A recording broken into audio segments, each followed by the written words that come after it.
International terrorism expert Rohan Gunaratne cautioned Sri Lanka's gradual alignment with China, regardless of regional geopolitical realities. The LTTE and the other terrorist group grew very significantly because of Indian assistance.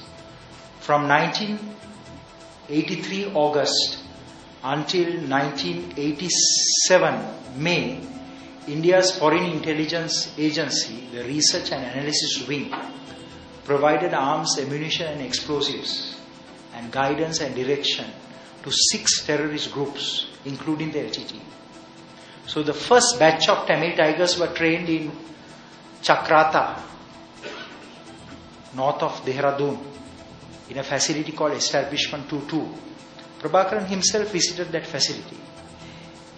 Indian military officers who were assigned to India's Foreign Intelligence Service trained the first batch of Tamil Tigers.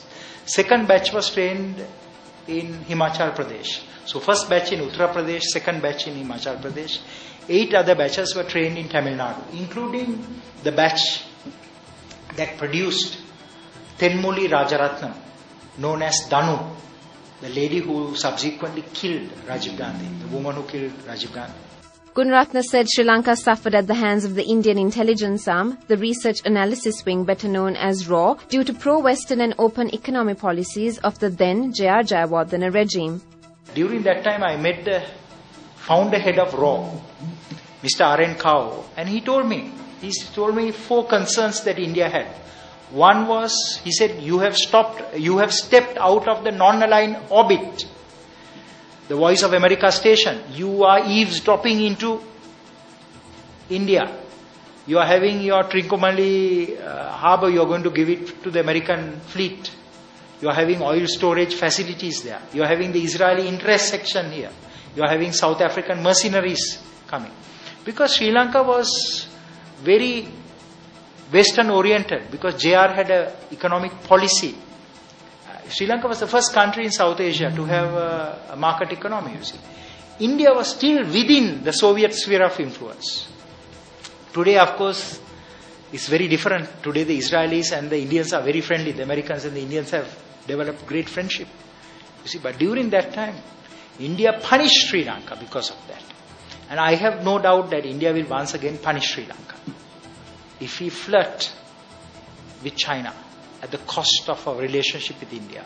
Rohan Gunaratna urged Sri Lanka to discuss devolution of power with the central Indian government and Tamil Nadu, not only to seek a permanent solution to the national issue, but also to strengthen bilateral relations with neighbouring India.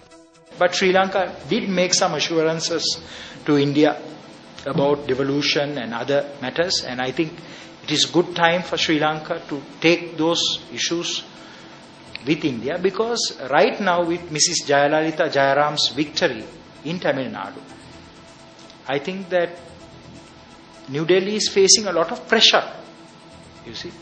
So the Sri Lankan government should not only engage New Delhi, but should engage Tamil Nadu, should invite Mrs. Jayalalitha, like Robert Blake went to Kilinochchi, and Blake was very happy with Kilinochchi, because no one in Kilinochchi complained to Blake, no. So should invite the Chief Minister and take her to Kilinochchi, show her Northeast, so that they will have an idea of what is happening. Certainly we should continue with our friendship with China. I think that the friendship with China is important, but it should not be at the cost of our relationship with India. We do not speak Chinese, you see. So we must not antagonize India.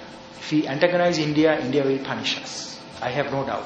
Governments will assist terrorist groups in neighboring countries to punish those countries that have deviated from their agreements and discussions and their understandings.